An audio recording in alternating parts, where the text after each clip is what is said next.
Welcome to the Outer Realm with Michelle DeRoche and Amelia Pisano. Airing live on the United Public Radio Network, 105.3 FM in New Orleans.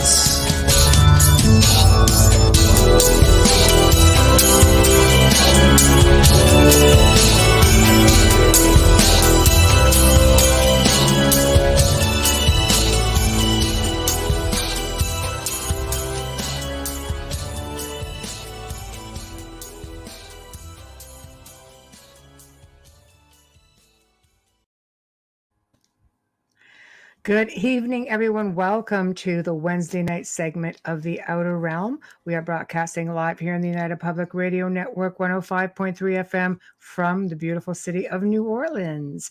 Outer Realm is fully sponsored by the amazing folks over at Folgers Coffee. Thank you, Folgers. We love you and could not do it without you. Also, a huge thank you to Dr. Snick, aka Justin Snicker, for his sponsorship and contribution of his time and music for our intro and outro. He is an award-winning composer of Halloween horror, sci-fi, and dark wave electronic music. So check him out anywhere that you can download music. Bandcamp, Spotify, iTunes, Amazon, you name it, he is there. Tonight, we welcome Jim. I really hope I'm not going to butcher your name, Jim. Jim Girouard or Girouard. I don't know. I'm going to have to ask him to clarify. Girouard. Okay. Girouard. I actually had to look that up. Okay. We have to sound that out, but Yes. he's amazing. You guys are going to love him. He's going to be discussing divination, Bible codes, time travel. Just a really awesome guy. So I think you guys are really going to dig him. I know we certainly do.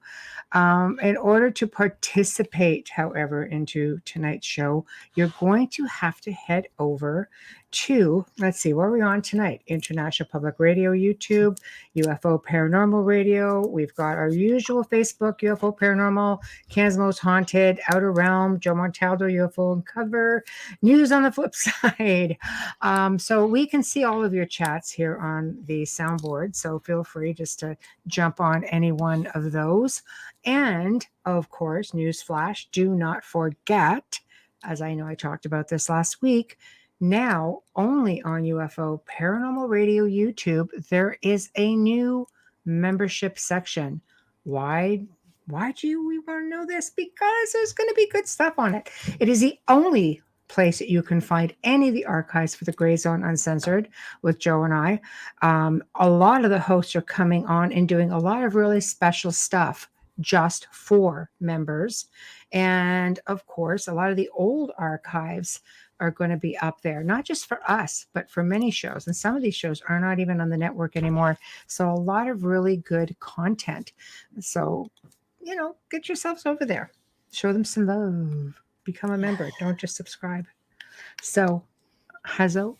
How's it going? Good. See the chat rooms filling up. Good. Zachman, Michelle, Tamara. Hello. Hello, indeed. So, it's Wednesday. It's and it feels like Monday. It does. An update feels like a Monday. It's not that terrible. Last week, I kept saying, Michelle, it's Friday, right? And it's like Tuesday. It's Wednesday. I know. It's like, what? Wow. I know. January was a long year. You're not wrong. February is starting to look a little bit like it as well. Yeah. But that gopher's a liar. I'm waiting for the nice weather. You know what? I actually saw robins about a week ago here, and it's like freezing. It's snowing. They're thin little things. They're a month early at least. They're not gonna. I don't think they'll survive it unless they're really tough little things. But somebody wrote about that because you mentioned it. Yeah. Last week, and they said, we feed, I think it was in the chat room, we feed them year round, but you had mentioned they don't eat seed. So to my knowledge, they don't eat seed. Unless you're going to the pet store to get bugs. Or worms or something. They will eat things like pet food and stuff like soft food, things like that, from what I understand.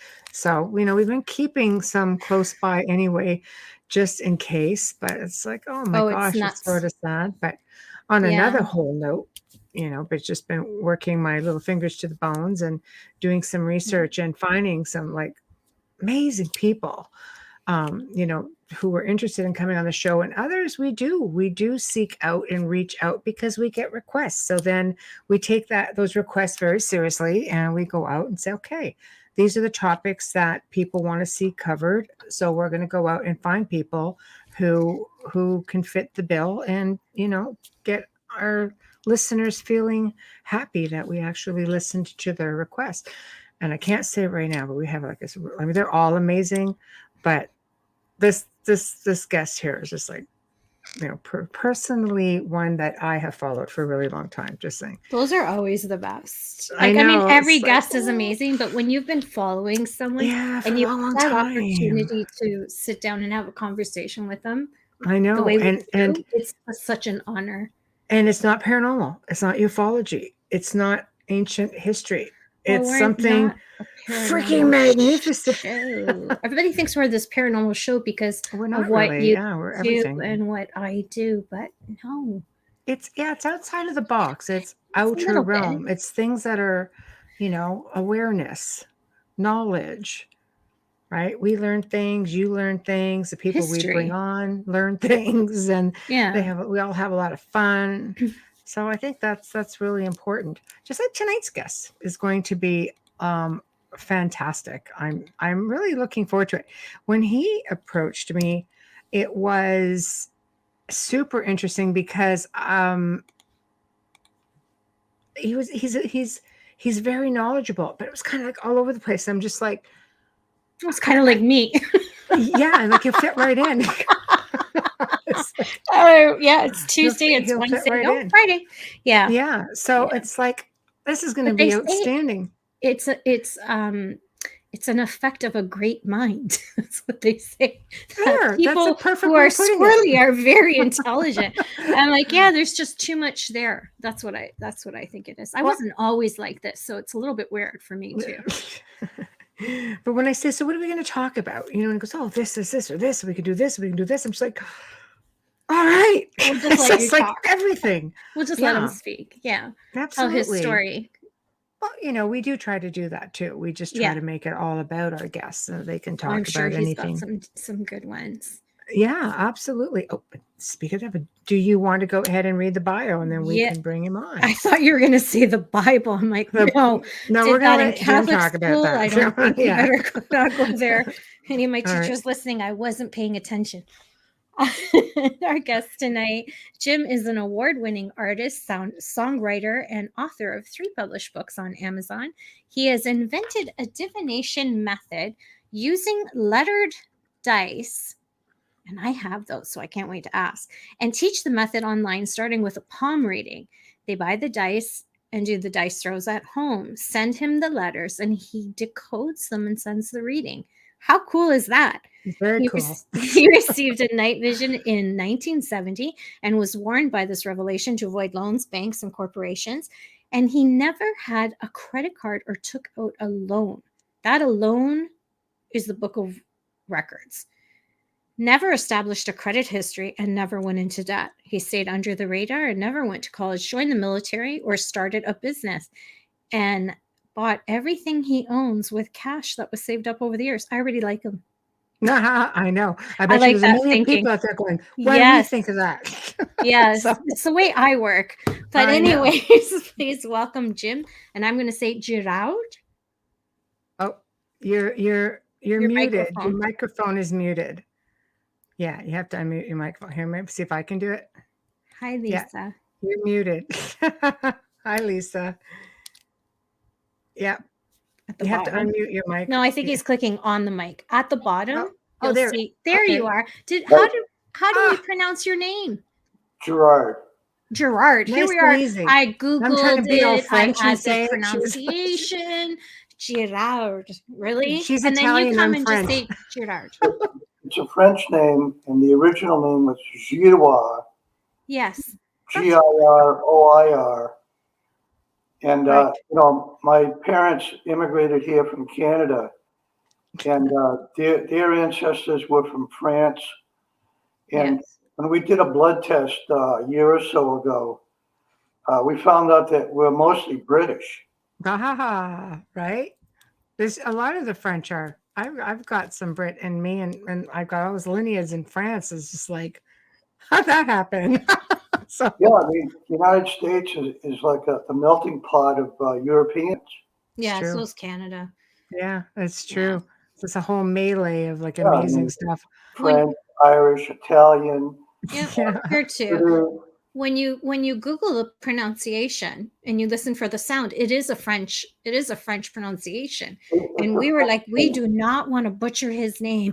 It's like, I how do know. you say this Girouard. I properly? thought I had it right Girard. because I'm French. That's like, did I get Girard. it right? Yeah. Well, you can get a little rough if you want. I just won't tell anybody.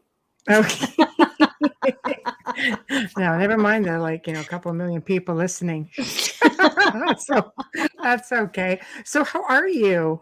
Good. I'm feeling real good tonight, and I'm glad to be on. Oh, Thanks yeah. for inviting me. Really. Oh, it was a pleasure. It was a pleasure. It's we've been looking forward to it because you Yes. just seem to have, you had me at, of course, deciphering Bible codes, divination, time travel. It's like it's just a mix of like amazing things that all of our listeners love. So why don't we start with humble beginnings, and then you can take it in any direction that you'd like, and we'll follow along and jump in every now and then. Okay. I know there's a big interest in time travel, and Yes. I'd like to talk about that. But Okay. I also want to say that there's really two aspects to time travel, and there's actually a spiritual aspect to it, which has to do with a goddess by the name of Kalratri. Mm-hmm. Okay. Have you ever heard of Lord Shiva? Yes. Okay, so maybe you've heard of goddess Kali. Yes. Okay, Kalratri is similar to goddess Kali. Okay. She's an avatar of Lord Shiva. She's the female aspect of Lord Shiva. Right. Which is very cool. She controls time. Okay. She's the goddess of time. She can rewind time. She can go forward. She can freeze it. And she can change events in time. Wow. That sounds like an amazing gift. I think a lot of us would love. She's an obscure figure. Her name doesn't come up very often in the history books or anywhere really. Like most people know who Shiva is. Yes. He's the guy with the snake around his neck, and he's got the crescent moon, Mm-hmm. and then goddess Kali is really famous too because she cuts their heads off and drinks their blood, and Yeah. the black magicians and the sorcerers, they love goddess Kali. Right. They even think she's a demon. You know what? I mean, let's face it, religion has done that with ancient gods and pagan gods from different cultures, and I think they brought them together and put them on the demon list. So I Yeah, could see why people would think that. yeah, that's really true. Yeah. So, okay. So she is the goddess of time. So Yeah. from here. So, if you want to approach it like from a spiritual perspective, uh, she's the one to look at because, we're so fascinated by time. It's unbelievable. Right. I mean, we kind of know that time is a creation of the human mind. And that, from a certain viewpoint, time doesn't really exist. It's just it's a mental creation. Right. So, it goes into like a lot of different areas. Like we're here because we're manifesting our own reality. Right. And then there's layers of time. There's time hijacks. We're on a timeline right now, which was hijacked, and it's not the original timeline, and it's not the right timeline. Okay, so I'd like to learn more about that. Yeah, me too. What brought you to this? It's almost, it sounds like a bit of a matrix thing. It is a matrix thing. Okay. And I want to tell you something about what they refer to as the glitch in the matrix. Okay, Mhm. perfect. I Yeah, love it. the matrix is the glitch. Matrix is the glitch. Okay, you're Really? definitely going to have Yeah. to verse Explain us that on one. that one. Yeah. Yes, Okay. yes. We love learning new things, so we're very Yeah. Okay. enthusiastic. This kind of goes into like the spiritual side a little bit too, because in the original place, the place where we come from originally, Mhm. it's not the material world. No, It's no. it's a spiritual world. Yes. Okay, so like when you hear people talking about the spirit world, we have ghosts and spirits and all these other type of phenomena. Right. The spirit world is in the material world. Okay, Hmm. that's the location. But the location of the spiritual world is a completely different place. Okay. It's the original place where we started out. But what happened was that the living entity, in the spiritual world, for some reason, had a material desire. Mm. Okay, so once that material desire manifested in the heart, Lord Krishna takes that entity and sends him or her right Mhm. down into the material world.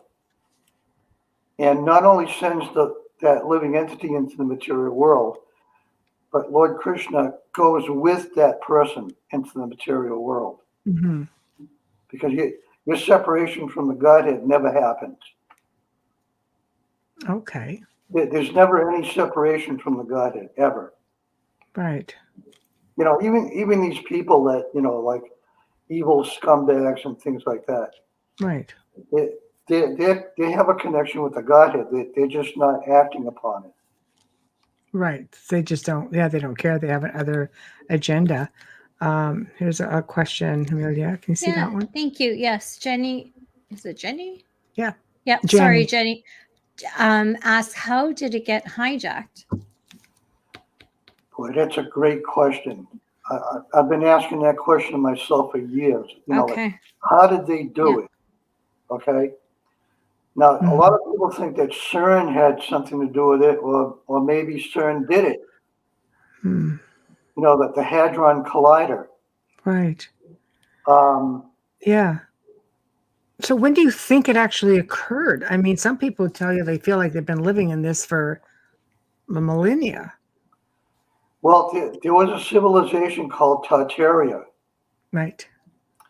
and Tartaria was they had developed all the Tesla technology with free energy, and they made buildings that had a resonance effect in the way that they built it, and they were drawing energy from the atmosphere and creating electricity, and they had moving sidewalks, and they had all kinds of amazing architecture and technology, free energy, all kinds of things that you hear about that never seem to come forth as something Mm. that we have access to. But something or somebody hijacked that timeline. And what you wound up with is what you see today: Mm. sidewalks, highways, telephone poles, transformers, cars, buses, airplanes, bombs, guns, government, Mm. money systems, cell phones, computers, vacuum cleaners, and toilets and all kinds of other things So that I we guess have. All of these things didn't exist before. AI, as Adrian says, Yeah, AI has AI glitched. is a big factor in this. Wow. Okay. Now, I want to talk about that a little bit because Yes, please. most people think that artificial intelligence is that off switch that you have Hmm. in your washing machine. Right. Mm-hmm.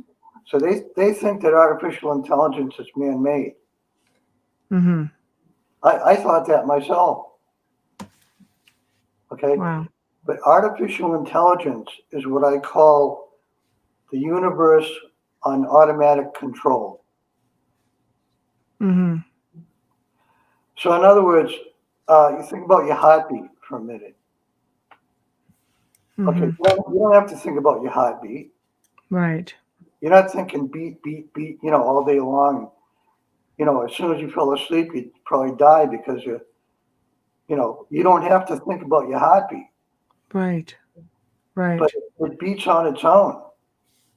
Mm-hmm. And then there's the planets going around the sun. They never collide into each other, No. Mm. right? Perfectly synced. Mm. Artificial intelligence is controlling the Everything. automated part of existence. So it's not just here. It's like you're saying it's within the whole solar system, galaxy, universe. I mean, what is the whole gambit? Yes. Artificial intelligence Wow. is an aspect of consciousness. It's, see, somebody might look at that and go, what? Because consciousness is spiritualism, it's essence, and how does that fit with artificial intelligence, which is pretty much about itself? Well, artificial intelligence is neutral, so it can be Mm. used for good or evil. Yeah, But I want to get back to the glitch for a minute because I absolutely. kind of Yeah. lost my train of thought there for a Now minute. we're just following along. Okay. Right, Now, what I was explaining about the spiritual world, right, the material world is the glitch. right. Yes, It's not the original place. right. No, I agree with you. It's a place of chaos. Yes. I mean, if you look at the historical records of the Mahabharata, which is the compilation of 10,000 books from India, Hmm. these historical records go back millions of years. Okay, even in the ages that you would consider, uh, you would think that they had a peaceful existence because their intelligence was like 1,000 times more sharp than what we have now. They had wars and conflicts and bloodshed. Every aspect and area of history is full of bloodshed and war and violence and chaos and everything else. Right. So, all the stuff that's going on in the world today is not unique. Hmm. So this material world is like the glitch that happens when the living entity has a material desire. Hmm. And the Vedic text refer to it as Maya, which means illusion. Hmm. Okay. So here you have illusion is like the basis of the material world. And then you have all these humans that create deception on top of the illusion. Hmm. Okay. So now you unravel it. You expose the deception and you're still left with illusion, Hmm. right? Right. It's like the film. You're eating a steak, right? And you think you're eating like a steak. You can taste it, but it's not real. Right. It's like me thinking I'm here in this material body talking to a computer that's, showing me two people on a screen. Right. Right. Yes. So, this whole thing about the material world is that, okay, once you tear away the deception, the illusion and the deception are so similar to each other. Hmm. Once you remove the deception, you still arrive at the illusion. Right. So it's hard to distinguish the two of them. So how do you do it? How do you escape the matrix, so to speak? Is But there a way to do it? I mean, how do you get out of it? How do you go back to where we're supposed to be? I find that the best answer for me is chanting mantras. Right. Okay. Right. That's Uh, Buddhist. Yeah. yeah, there's mantras in the Buddhist religion Right. and Hindu and even Christianity has mantras. Right. The chanting of mantras, like for me personally, I can only answer it like from my own personal perspective. Like if I cook a meal, let's say, Mm-hmm. I place it on the altar in front of the deities, and I chant mantras, Mm-hmm. like make it into an offering. Right. And Right. and this way, the deity that I'm offering it to accepts it and consumes it, and then I eat it. Right. So what I'm ingesting is spiritual energy because it's been offered to the Godhead, and the Godhead accepted it. Right. Okay, so you know, we're talking about freedom and escaping. I understand what you're saying. I understand how you feel, Mm-hmm. but we're not really free. We're bound. Like if you're in a spiritual path, Mm-hmm. you're free from evil. Right. But if you want to be free from the spiritual path, you can go the other direction and become evil, and you're free from spiritual. The Right. spiritual path, you're not really free from evil. Sometimes you're fighting it. Right, you're fighting it, but you're also free from it. Right. Okay. Well, we've got comments and a question. Lots. Okay. Amelia, here's one. Oh, yeah. Tamara says Edgar Casey explains that the Atlantis people came here in spiritual form and took on physical form. Okay. Yeah, yes, that's exactly right. Question there. Mary, now she's not trying to, she said, Gonna I'm not give- negating, just trying to looking for an understand. explanation, just Yeah. trying to understand. She Right. wrote, I always thought things like consciousness, thinking, beliefs were not quantified. An actual brain or body or blood is visual, can be quantified. So what is this glitch? That's what we're trying I'll to. leave it up so you can Okay. see it. Yeah. Okay, what she's addressing is the mental platform. Mm-hmm. Okay, right now we're in the awake state. Okay, in the awake state, you're on the mental platform. Okay, so everything that we're trying to comprehend and understand in the awake state is happening through the mental platform. Okay, but there are different states of consciousness. Like what happens when your ideas, what happens to your ideas when you fall asleep? Mm-hmm. You Dreams. don't have any ideas. No, it's everything's dream form. But are you Right, traveling? Are you like what's right. And then there's the dream state, right? and then there's astral projection. Right. Okay, so you know, I have this saying, which is, if you wanted 48 hours of world peace, Mm. you'd have to figure out a way to put every person on the planet to sleep for 48 hours, Yeah, that's, right? that's no lie. It's true. I mean, you know, I would probably And even work, then, you think about the ones that travel while they're asleep. right? I mean, you know, when you're sleeping, you're not smashing televisions with a sledgehammer, that's true. right? Yeah. You're not harming anybody. You're just resting, right? Mm-hmm. But sleep is a legitimate level of consciousness. Mm-hmm. Just Yeah. like dreaming is consciousness. But you know, as soon as you wake up in the morning, it's like, you know, you turn into a mental case. Mm-hmm. You know, Mm-hmm. I got to do this. I got to take a shower. I have to go to work. I have to pay the bills. I have to put gas in the car. I have to talk to so and so. Mm-hmm. You know, you get like a beehive in your brain. As soon as Right. you wake up, it's like, oh my God, I have to do all these things. It's robotic. I mean, you have to go out to earn a living. I think part of it, and let me know your thoughts on it, but it's almost as though they want to just keep you so busy. Some people work 2 jobs, it's like, how do you focus and find realization as to what is actually going on if you're too busy making money for the man and buying the products and Yeah, drowning yourself, immersing yourself, so you're not even, like we were talking about this a bit on the last show with Truth Seeker.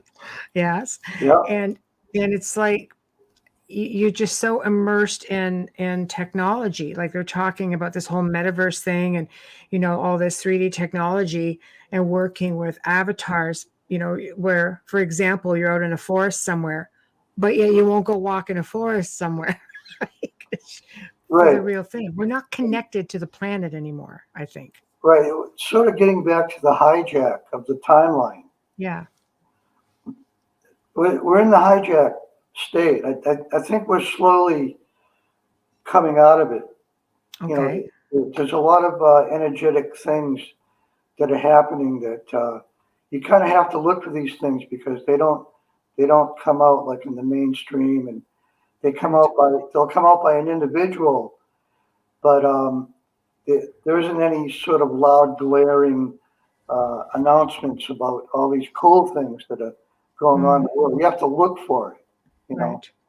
Right. But in the previous timeline that we used to be on, you didn't have this treadmill of having to go get a job so you can have money so you can buy a car and have the car so you can go to a job.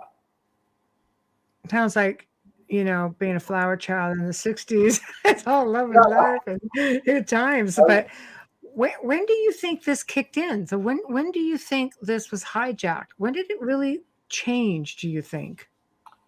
I would say roughly a couple hundred years ago, Okay. maybe as early as 150 years, going back. That Wow. they're finding these buildings that that the architecture, the structure of it is so complex that it's nothing like what we could build today. No. And not only that, but the way that they built them was so that they could pull in what they call resonance from the atmosphere and turn it into free energy. Hmm. But Yeah. No, you for can't sure. can't make a profit off of free energy. No. Sorry, Mr. Tesla, right? Yeah, Yeah, so, For sure. kind of led to his demise. yeah. No. So we're kind of I guess the best word to call it is like a reboot of the timeline we were on previously. And you could probably do a whole podcast just on that because Oh, yeah. I it, mean, it's energetic, and the nature of it is energetic. and what should people be looking for? Like, do they have to have this awakening? I call it an awakening, waking up from all of this, because it really does feel like you're sleepwalking in a dream state. Sometimes it just doesn't make any sense. But what should they be looking for? How do they know if they're waking up? How do they know if they're going to be part of this reboot, or if they're just kind of getting left behind? Okay, I did a palm reading, Yes. and then I sent you a reading, a dice Yes. reading. Yeah. Okay, I want to talk to you a little bit about that because Okay. the way that these words are arranged in the reading is that they're in the proper alignment. Right. Okay, so let's say we're in a dialogue and we're talking to each other. Okay. Okay, a lot of what we're saying to each other in like everyday conversations isn't necessarily words that are in the proper alignment. Okay. And we talk to each other like that because we have these phantom personalities that were created as a result of, our parents gave us a name, and then you get a social security number, and you're either male or female, and you're expected to get a job and go to college and get married and have children and work Hmm. all your life and drop dead. That's basically it. That's the program. Right. Okay. So like the way that we talk to each other, maybe not right now because we're sort of tuning into these things that we're talking about. But a lot of the conversations that people have are out of alignment. Hmm. Okay, so what happens in a dice reading is that you bypass the thinking mind. Now you're tapping into the subconscious. Right. And the alignment of words in the subconscious are all properly aligned. Right. So that's why these readings have such a powerful effect, is because the alignment of the words and the proper alignment tunes you into your true magical nature. Mm. Okay, I have a question. I don't know where it fits in here, because when you were saying that we're basically living and, working and end up, eventually passing away, of course, as we all do, or passing on, depending on how your perspective. Who decides who's elite? Okay. Good You, question. you decide. Well, I have the royals on the brain today, so I'm just curious. Who decides who's elite here? What bloodline? Yeah, because not everybody works and pays bills. Some people don't have to pay a bill their entire life. Some people do charitable work. Some people go on to help, third world countries. Not everybody does. The majority of us do over here, but the third world countries don't live that way. They live what I would say in a more spiritual way, more Right. grounded. Right. Yeah. You decide. What do you mean I decide? I decide? Yeah. I you would. decide.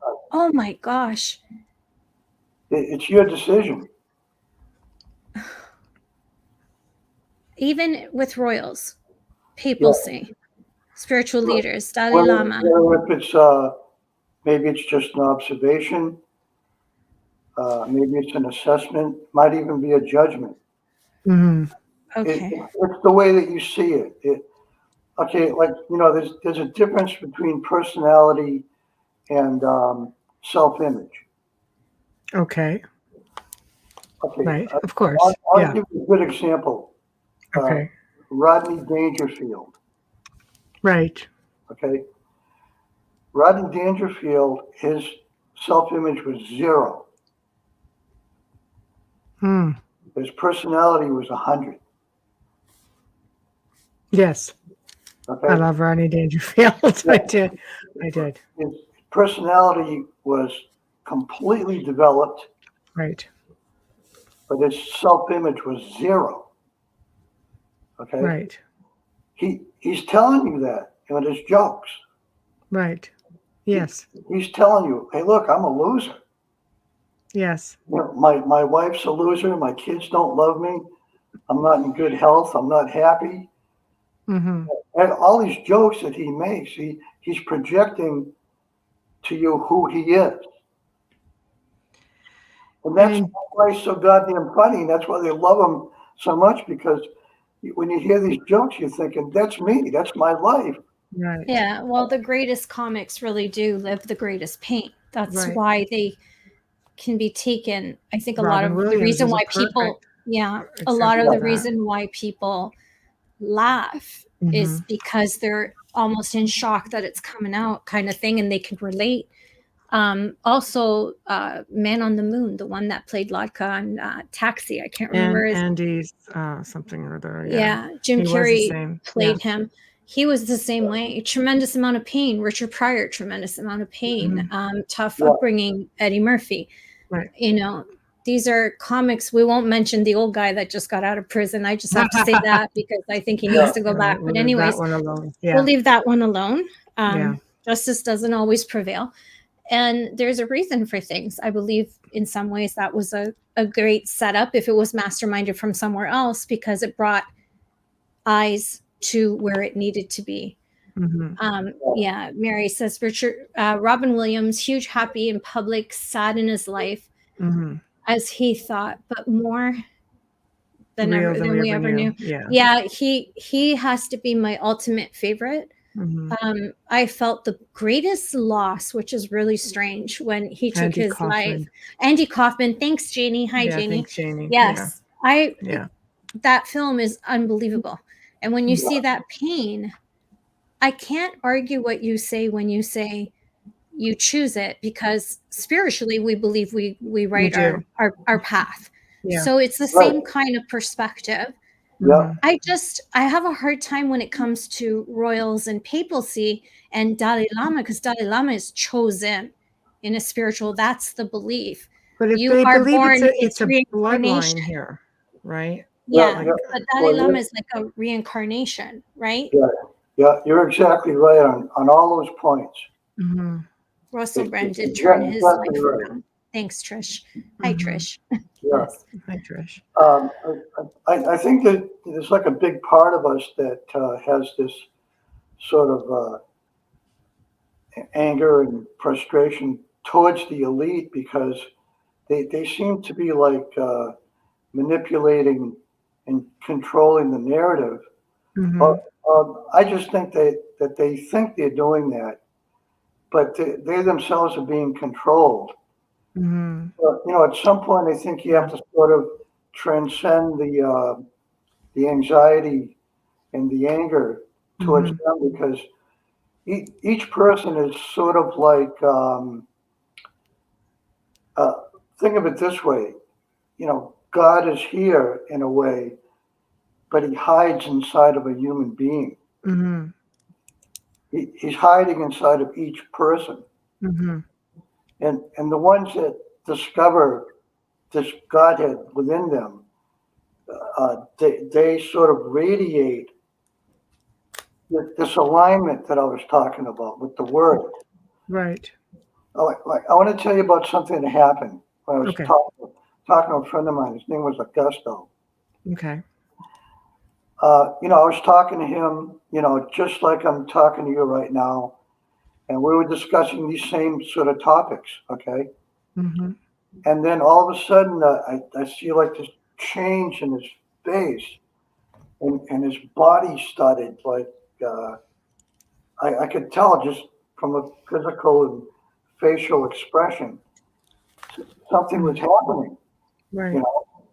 And I didn't know what it was. And then he looked at me and he said, "How did you do that?" Mm. And I was like, "How did I do what?" He said, I don't know what you're doing, but it's working. Outstanding. I'm trying to figure it out. Yeah. So Right. what was happening was I was talking in a way that these words that I was saying were in proper alignment, Mm-hmm. and the resonance of the words was also in alignment. Right.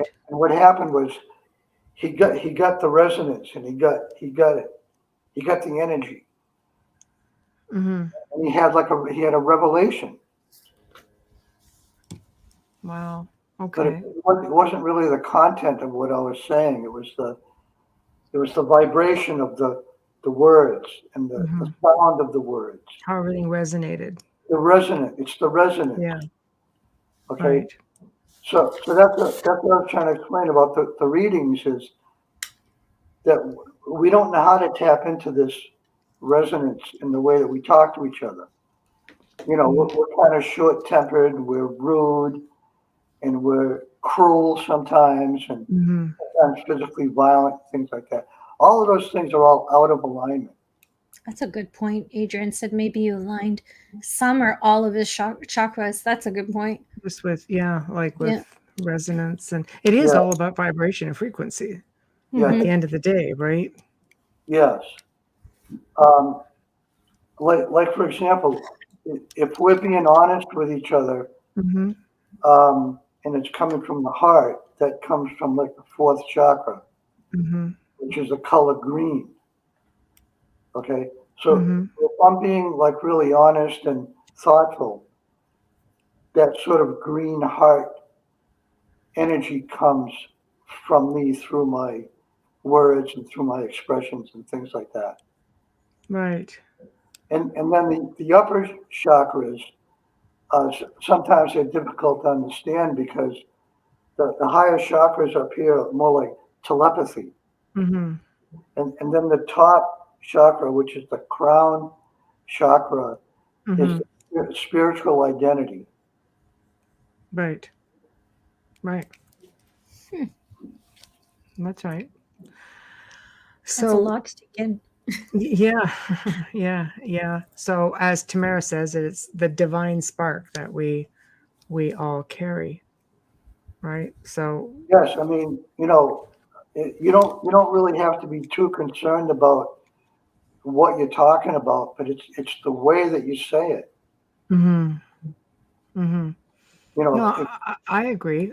Intention. Sometimes people, you might come across as being really aggressive, and somebody's like, "It's not what you say; it's how you say it." yeah, The old term, right? yeah. When I did that reading for you with the Yeah, dice, yeah, boy, I picked up on your energy right, like really, really in a big way. right. Thank And you. yeah, and from the reaction that you had from the reading, I could tell that it was really for you because there's some people I pick up, I can tune into them Mhm. really in a big way, like with you. I really, really picked up on your energy. Right. But there's other people, it takes me time to sort of tune into them. Like I knew this one lady, she was the wife of Dr. Patrick Flanagan, who was a famous scientist. Hmm. And he brought me out to Sedona to give a Hmm. lecture. And his wife's name was Stephanie. And I could tell she didn't like me very much when I first met her. No way. A year and a half later, I sent her a reading, and she wrote back and she said, "I'm totally speechless."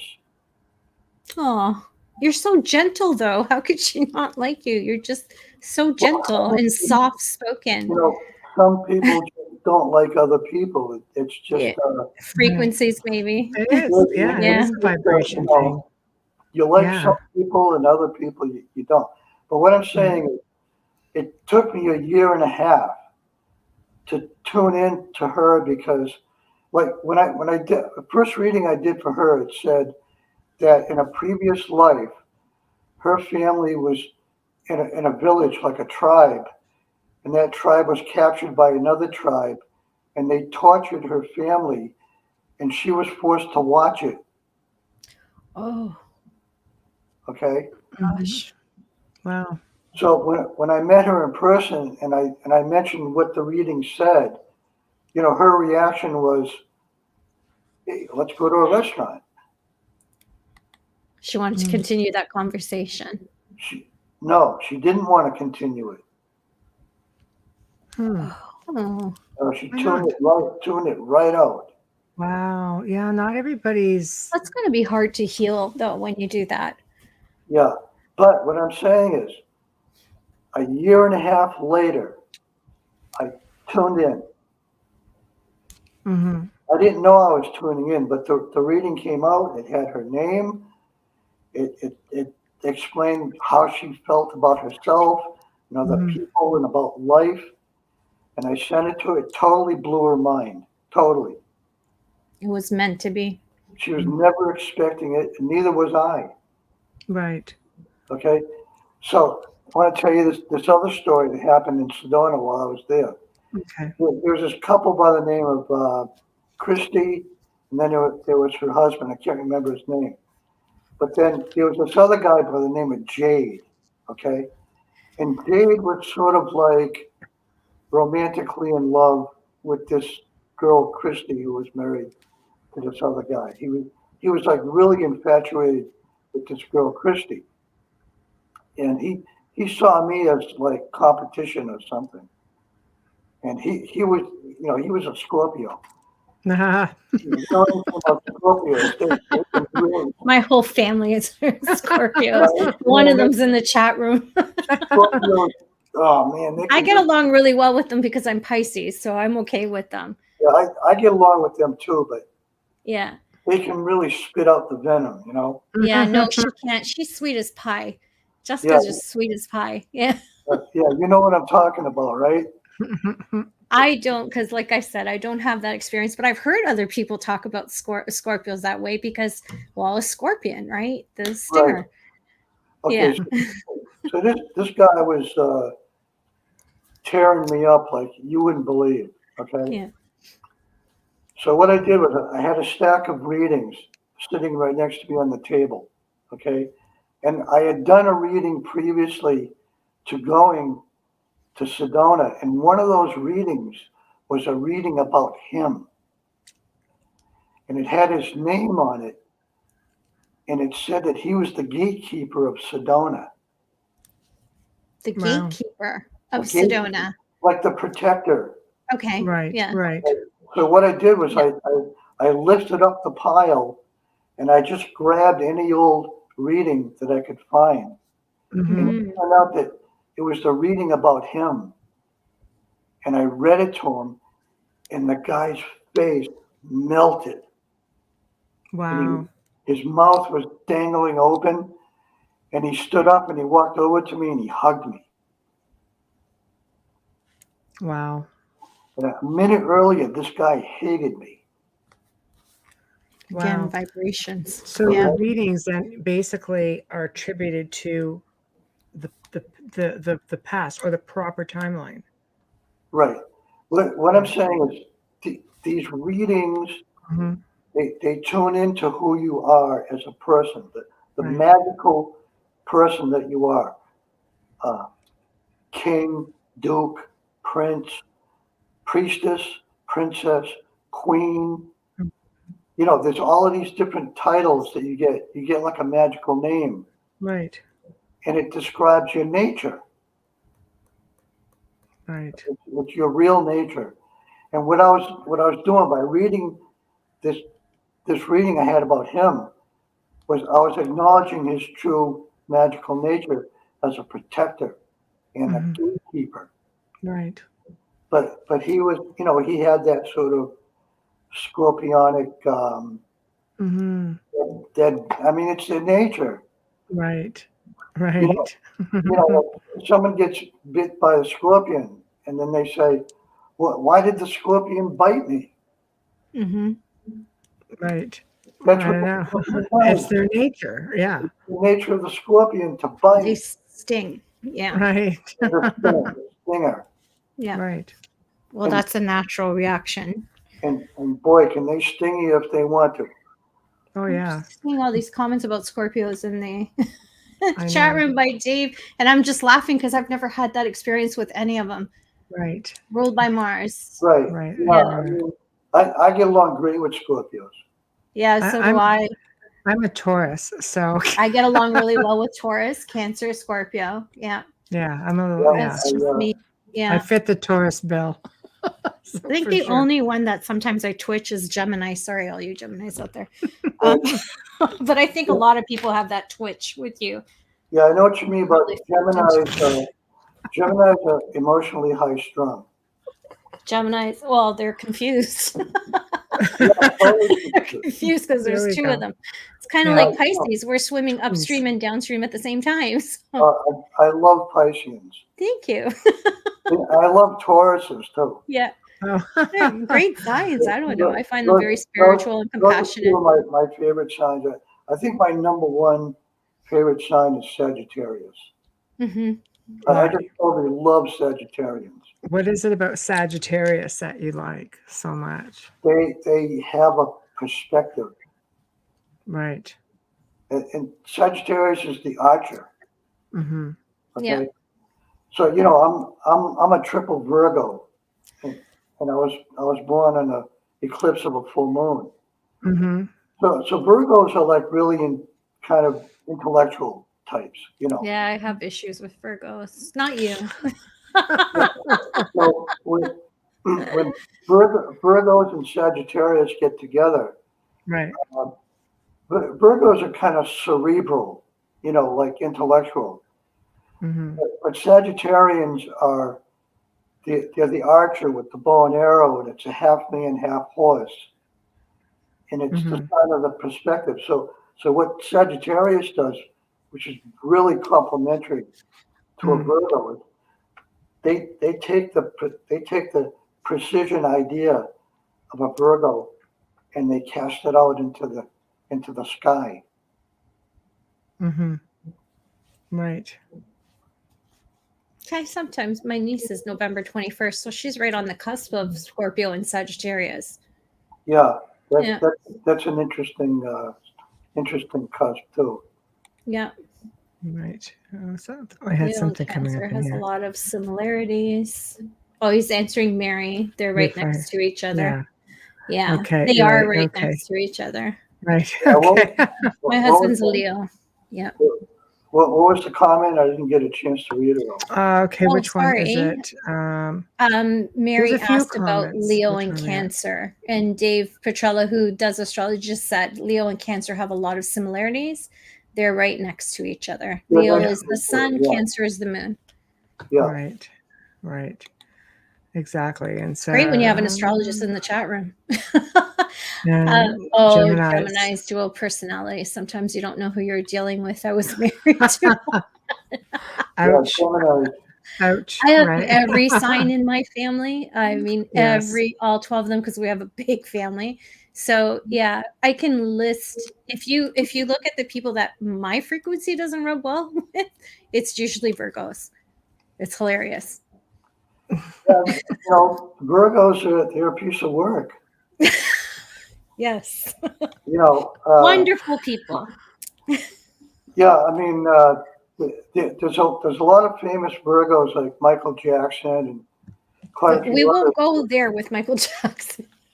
Well, the thing about Virgos is like the story about the turtle and the rabbit. Mm, They're in a race, and the rabbit is Gemini because they're the fastest, and Virgo is the turtle because they're the slowest. right. So what happens is that the Gemini rabbit is running to all these places real fast and talking to all his buddies and his friends, and the turtle is just moping along real slow. Mhm. And in the end, the turtle wins because it didn't stop anywhere to associate with anybody. Right. And that's kind of like what Virgo is. Kind of like the most non-event sign in the zodiac. To one of my mentors is a Virgo, and he's probably the only one that is a Virgo that is that close to me in my life. But anyways, we could go on and on with the zodiacs. That's Yeah. a whole other show. But it's funny how everybody's so interested, right? Because we always want to know more about ourselves, and the zodiac's fun.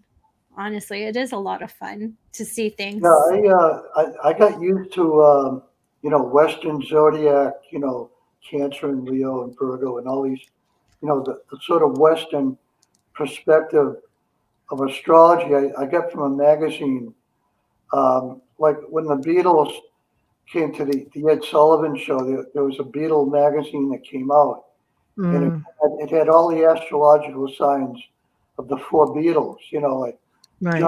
John Lennon was a Libra, Paul was a Gemini, and George was a Pisces, and Ringo was Cancer. Right. That was like my introduction to astrology. Oh, wow. And Trish said she's a Gemini here. You're good, Yeah. Trish. You're good. There's two of you. You never get tired. That's right. Gemini is the twins. Pisces is the worst sign because we're swimming upstream and downstream at the same time. We're that confused. Well, let me tell you something about Pisces. Uh-oh. It's Now I'm like, maybe I shouldn't have said anything. It's true. I'm just going to tell you straight.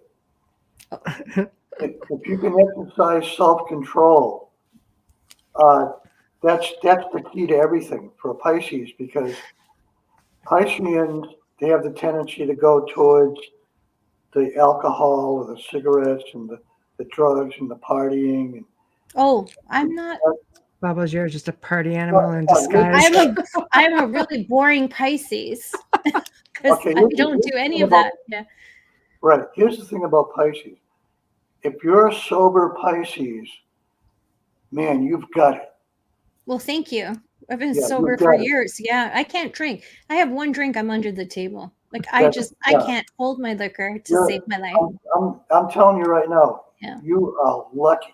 Thank you. You're very, very lucky to be a Pisces and not be addicted. No, I think it's because I'm the 19th of March. I'm pretty close to Aries, but I do have a lot of the characteristics of Pisces. The daydream. Yeah, I know Pisces, and it's exactly what you say. Yeah. You'd probably be a very, very strong Pisces being so close to Aries, because Mm. Aries is a power sign. Yeah. Mm. But Pisceans are very, very skillful. Oh, Okay. Very skillful, very intelligent. I thought we were dreamers. They are, yeah. Already did that one. Sorry. Yeah, Pisces is the dreamer. Yeah, very much Right. so. Dreamer, Pisces is the artist. dreamer, Yeah. But think about what you're dreaming about. Oh God, I don't know everything. You know, you're thinking about possibilities. Yeah. Mm. You're thinking about potentials. You know, you're thinking about how the world could be peaceful. Peace. Oh my gosh, it's like you ripped it Right? right out of my brain. Yeah, I just Yeah, was just thinking that. that's it. That's the dream. Mhm. Yeah. You know, I mean, that's like the collective dream that we all sort of have this idea that the world could be at least more peaceful than it is now. But it could never be completely peaceful because the material world is a place of chaos. Right. Yeah, I was Right. never that Right. that partier. Yeah. There's been periods of peaceful history, Mm. but only short periods. And then, you know, look what happens when you start mingling with someone that disagrees with you or someone you Oh, don't turn into as a Pisces, it's not good. a, Pisces want peace. They want peace in their family and their friendships. They want peace. I don't tolerate gossip in my circle. I think it's got a lot to do with the sign. I really do. You know, it irritates me. I don't like to see people fall or fail. I like to see everybody succeed. And I get angry if, you know, I don't Yeah. like I don't like confrontation. I'm only confrontational when I'm pushed. I feel like Yeah. that's where I'm a Scorpio. You push me and my tail comes out and smacks you. Yeah, But I'm on the same boat as you. yeah. I have a moon in Pisces. Oh, okay. Yeah, Mhm. it can be irritating. It can be hard being Pisces. I think it's hard for all signs to accept that part of them that's not as positive, right? You know, Yeah. so I already and as accepted. I'm a Taurus. you're a We great really are oh, we get along bullheaded really and well. So stubborn and aggressive and oh, I see. I don't think so. My dad and you are only 2 days apart on your birthdays, both Tor- Taurus and Tor- both. Taurus You're more is, gentle than you know. yeah, Tauruses are wonderful. Yeah, shh, you don't tell guys. anyone. She really is gentle. You're killing me. Don't believe the hype. Yeah, Yeah, Right. I love Tauruses, especially nurturing, women caring. Taurus. Yeah. The one sign I don't get along with very well is Cancer. Oh, I do. Yeah. Me too. Some I of was them married to are one. real good, you know, but Was. the sign Cancer, they're born to aggravate. They are what? Or to Born aggravate. to aggravate. Born to aggravate. I I like find it. I find cancers can be very passive aggressive Right. and very Yeah. much a victim. Yeah, And I find a lot of cancers are yeah, narcissists as well. So yeah, that's exactly it. yeah, they do have narcissistic tendencies. Do you agree with me, Dave? But anyways, they That's do. exactly, They don't realize it. you hit the nail on the head with that one. Yeah. No, and the thing about it for me is my rising sign is Cancer. Right. Oh, okay. Right. So, Yeah. you know, I try to keep that aggravating Cancers are not morning people. Oh control. God. You know, Right. so I've got Pisces and Virgo, and they're opposite signs. Mm. So, you Yeah, know, we the Virgo is sort of like a professor in ufology. Mhm. Pisces is like, hey, let's party. Right. You know, Pisces is the fun-loving my case is let's eat. party. You know, and then Virgo, which is the opposite, is like the intellectual PhD in ufology, Mhm. a walking dictionary of facts, Right. and Right. you put the two of them together, and it's like totally crazy.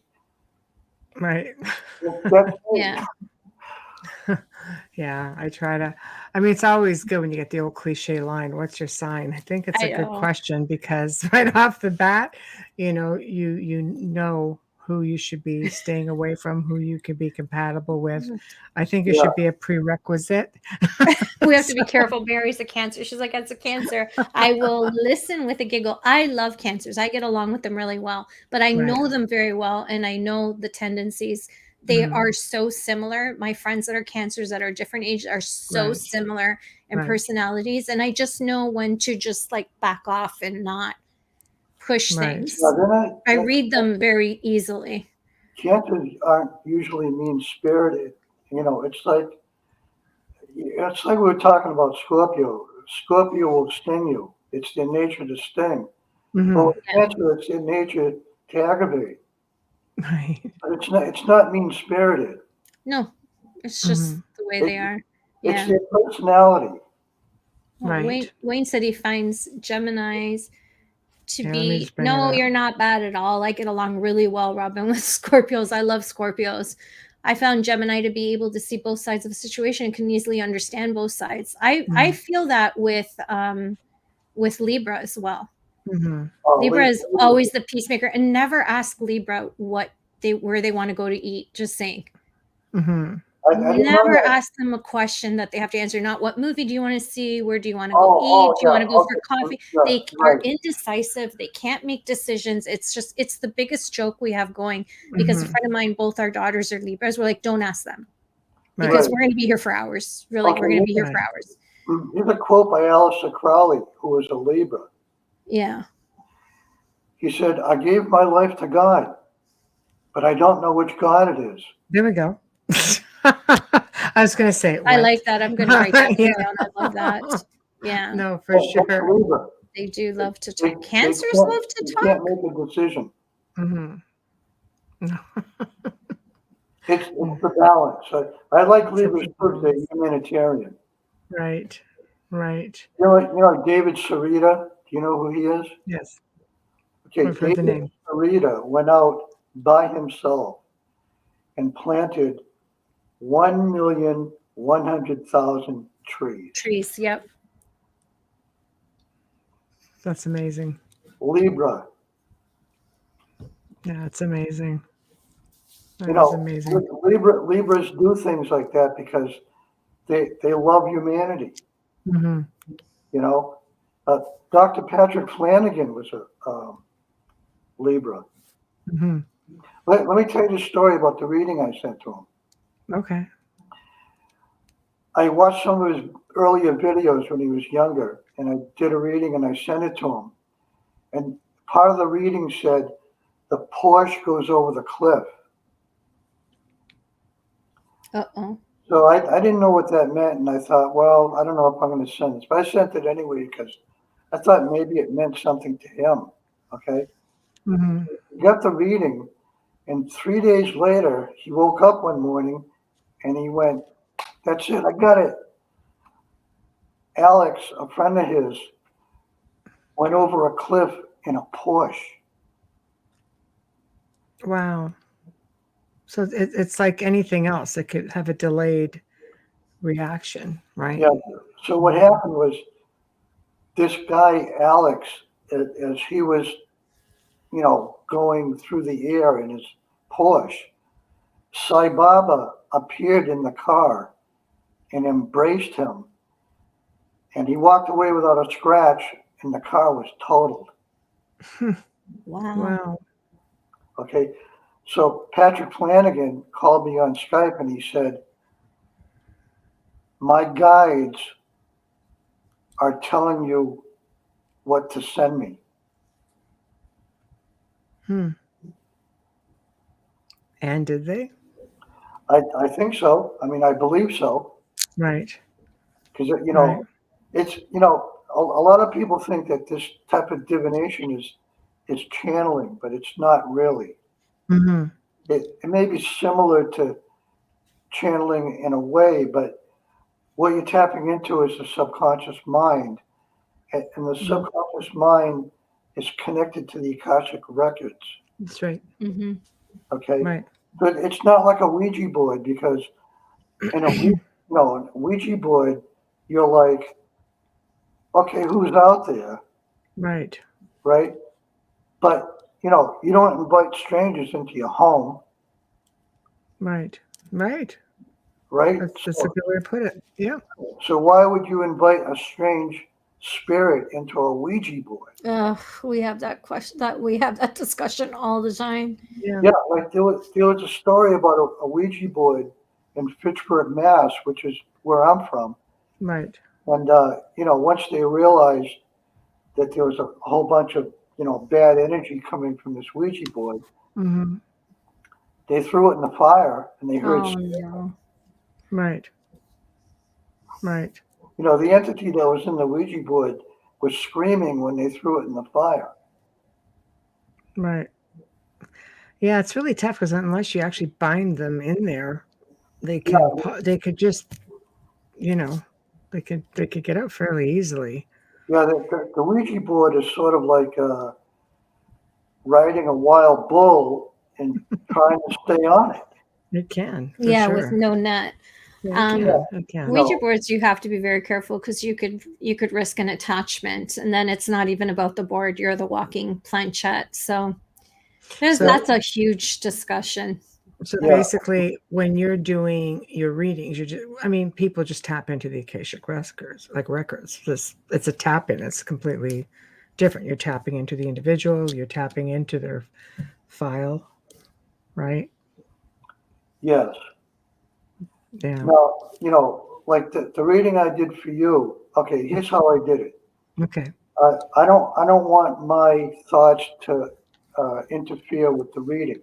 Okay. Right. So what I do is I address the oracle and I say, Oracle, please send me a message from the oracle of Michelle DeRocher. Right. Okay, so what I'm doing is I'm approaching my oracle and asking your oracle Right. to step in with a message. Mm-hmm. Right. And that way my thoughts and feelings don't mix in with the message. Right. Right. You're just leaving it to these two otherworldly beings to do the connection. Right. Right. And all I'm doing really is just translating the letters into words and sentences. Right. So, I want to tell you this about the dice method too, is what you're doing really is you're hacking the Akashic records. Can you explain that, Jim, to people that don't know what Akashic records are? Yes.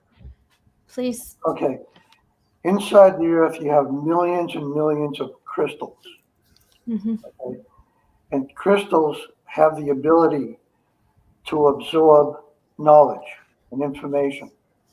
That's right. The DNA in your bloodstream is the same. It's exactly the same as the crystals that are inside the earth. Okay, so the Akashic records is all of the events of everything that ever happened contained not only within these crystals that are in the earth, but contained within your DNA. And lineages. Right. Yeah, a lot of people don't understand that. And it's funny because they'll find it difficult to believe, but yet they don't get the concept that their watch is a crystal movement. It's quartz. It's similar in the sense that it retains information and it expels energy. So just to keep that kind of example in your mind when you're trying to grasp how the crystals of the earth are retaining all of this. Well, we're talking about the outer realm here. That's right. Right. That's right. The outer realm. Right. Yeah. Exactly. Yeah. That's where we're going. Right. That's definitely name appropriate for everything that we tackle. Absolutely. Everything on the edge. I'm not one of these types that really cares about if somebody thinks what I'm saying is the real deal or anything like that. Yeah. Nobody knows I don't what's think real. about that very much. No, but who knows what's real and what's not? I mean, in the last 2 years, without saying the C word, because we don't want to get ripped off of the YouTube, but They're a little sensitive. they're a little sensitive with that word. Yeah. So we Right. can't use the word. It gets flagged, and then we lose our spot for a few weeks. Yeah. But without the last 2 years, I find that a great way to look at what's happened to us in this world is that we're getting a chance to just stop and listen. Michelle has said that quite often, where you're in realization because you're home, you're more present. A lot of people couldn't work. So there's a lot of positives to what happened. I like perspective in every way. I'd like to always look at the positive side of things. So maybe it's a Pisces thing, I don't know, but I think a lot of good came out of it, and it's really putting us in a place to wonder, where are we, what are we, and what is happening? We've got vehicles that drive themselves. Yeah, idea. I've been teaching this dice method to a lot of people for several years now. And the thing I kind of realized was I found myself saying, don't do that, don't do that, don't, over and over and over again, because the way it works is, we're trying to comprehend these things through the thinking mind in the awake state. Mm. And the whole idea of the purpose of the dice method is to expand your thinking from one-dimensional thinking into multi-dimensional thinking. Mm-hmm. So what you're doing is you're sort of observing your thoughts. Okay, it goes like this. Let's say you get the dice. You throw them. Okay, so what it's doing is capturing your thoughts from the subconscious mind, and they're manifesting in these letters. Now, I want to tell you this about it too, because I thought about this a few days ago. For 50 years now, millions of people around the world have been doing dice divination. Mm. They never knew it. Okay. 50 years ago, Campbell's put out this dice game with letters. Yeah. Okay? For the alphabet soup. Exactly. Right. That's it. Campbell's alphabet soup. Okay? So now they get these letters, and let's say they're playing this game. They're thinking of a word, and they throw the dice. There's the word. Hmm. And then they look at the word and they go, oh, I was just thinking about that word, and there it is on the table. Like alphabet cereal, same idea. Right. But they're not realizing that it's divination, and that the letters are capturing their thoughts from their subconscious. I completely agree with you on that theory. And I'm going to go back to the Ouija board, and please give me your thoughts on it. It's like when people are sitting down and playing with these boards, they don't realize that your thoughts can actually control everything. When I had an investigation at one point, and I've talked about this before, where my thoughts, it's only happened one time that I know of. They were recording the session, and I was sitting there worried about my daughter who was at home not feeling well.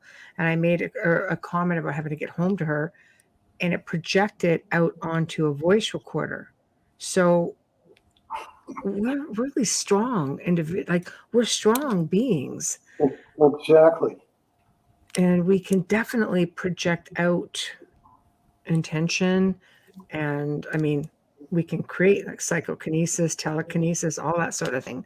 So let me tell you a true story. I just found out about this a few days ago from a friend of mine from Norway. Mm-hmm. And he was telling me that, years back when he was doing the psychedelics and that sort of stuff, he learned how to project an image of himself onto a photograph. Ah, interesting. So he'd have a photograph of the woods, let's say. Yes. And he would project an image of himself being out in the woods. Okay. And then what he did was he then projected a second image of himself being in the photo. So there was two images of him in the photo. And then the second image was projecting another image into the photo. So how many of these spirit photographs do you look at, which could actually be human projections? Well, If let's you're say, saying it's true. let's say there was three images of him in this photo. Right. What happened was he couldn't find his way back. Oh, okay. That's interesting. So what That's happened? creepy. That is creepy. Like, Yeah, because we don't know what we're doing with this stuff. Is the photo another dimension? Yes, but the thing about a photo is a blank photo is a spectrum, okay? Mm-hmm. And that spectrum is sort of like when you turn on the radio and there's no station, mhm, you get like Right. that white noise. right. Mm-hmm. hmm There's your spectrum right there. Well, in photography, it's the same thing, but that blank photo hmm kind of like the interdimensional realm. It's like the belief in some of the indigenous peoples, throughout history, especially when cameras became a thing, they would not allow their photos taken because they believed that it would capture their soul. Mm-hmm. Right, exactly. Italian culture used to believe that as well. And according Long to time you, ago. it can be a thing. That's Yeah. kind of creepy. Now I'm wondering if my great grandmother was right. So what happened was he did eventually find his way back out of the photo. But what we're talking about here is a projection into a spectrum, and then a second projection, and a third projection. One spectrum on top of another and another. Right. Right. It's like time travel. Right. But I would never do it myself because how do you know you're going to be able to come back? There's no guarantee with any of that. No. Getting back is the problem. There's one of our guests we had not long ago, I can't remember who it was, said you can travel forward but never back. Well, back is a lot harder.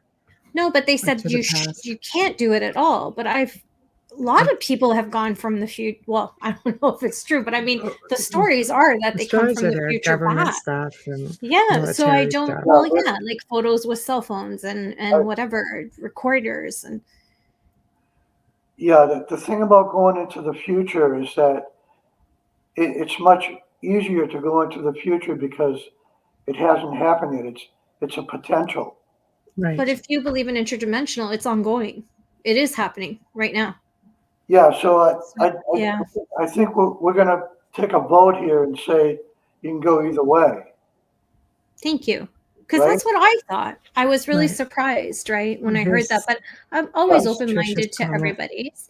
Trish Mo, you have to do it on portal days. Otherwise, you're stuck in that loop. What's a portal day, Trish? Well, that's new to me, but I think it's true. I think it's. Yeah. I think Right. there's such a thing as portal days. I've never Right. heard that. I'd love Trish to explain that one. Yeah, Trish is a host on our network. Yeah, I have a time machine here that I bought from Steve Gibbs, but Steve Gibbs built the time machine after I showed him how to do it. Mm-hmm. Mm-hmm. I sent them the schematic. Oh, it took her years of repeating years and cycles to figure that out. We need to talk. We need to talk. We see portals all the time. Yeah, we need to talk. Go ahead. I tend not to dismiss things that other people say because they're having perspectives that I've never seen before or maybe never thought of, but that doesn't mean that they don't exist. I like Dave's point, and then we have to do a station ID because I'm a couple minutes behind. The two solstices and two equinoxes, they are the 4 gates. Yes. Okay. So Okay. do you do that? We'll On continue. that note, you are listening to The Outer Realm with Michelle DeRoche and myself, Amelia Pisano. Our guest tonight is the fascinating Jim Girouard. He's live here with us, coming right to you from the beautiful city of New Orleans on 105.3 FM radio. We are streaming on UFO Paranormal Radio, International Public Radio, and a bunch of other Facebook pages that I am not listing. Our intro and outro is courtesy of award-winning composer Dr. Snick, the Sonic Surgeon. You can find him on Amazon, Bandcamp, Facebook, and Instagram. His music is amazing, and that's his voice you hear. So make sure you stay to the very end. Also want to thank our sponsors who are with us from the very beginning and the reason that we're still here. We love you. Folgers Coffee. Best coffee ever. No one loves you more than Michelle. And I thank you for sponsoring our show. Thank you for supporting us, Folgers. Thank you. Yeah. All right. Back to Jim. This three-way dialogue is really amazing to me because it's always been like one-on-one, you know. For me. Right. But the three-way dialogue is just much more powerful, I think. No, thank I you. think so. With I the think three so, too. energies. I'm really enjoying this. I'm always open-minded to everybody's thoughts, and I'm a little hesitant and quiet at first because I have to get to know and understand, because we're learning every day. We're That's all true. learning. And I mean, Yeah. if Trish didn't tune in, I wouldn't have known about portal days. Like, Portal I'm days. grateful I she's want a in the portal chat day. room. Mind you, Yeah, we see and portals then all the time. We do. Yes. And Yeah. then that's why I didn't understand portal days, because portals are ever present in our visions. But yeah, and then Dave answering that. Mary says maybe the past has already happened and we've already been here. Maybe one word or gesture has changed it. Maybe we're talking about Stephen Hawking's party that never happened. Stephen Hawking, I wonder where he is right now. The past, present, and future are all happening right now. Yeah. Simultaneously. Yeah. Yeah, they're all happening right now. But what happens is, the thinking mind, mental platform, the awake state separates everything and fragments everything, and defines everything. Right. And that's what you call separation. Amazing. Yeah, we're separated from nature. Are we ever? Well, I think that's the goal, Yeah. right? That's the goal. It's important for us. We talked about this just recently, how divided and how technology dependent we are We really as a are. society, and it's really, really sad. But you have to do what you can at home. Like, I don't allow cell phones on the table. I just don't. So they're not allowed in my kitchen unless you have an urgent call that you're waiting for or whatever. I don't like to see them on my table.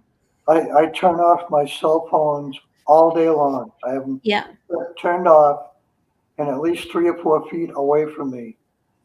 It's I don't want to hear the phone ringing. How many times Michelle and I have had a conversation, and then I'll show her on Facebook that this advertisement just came up. I'm like, look at this. I don't have a smart TV, but I do have my phone with me when we're working.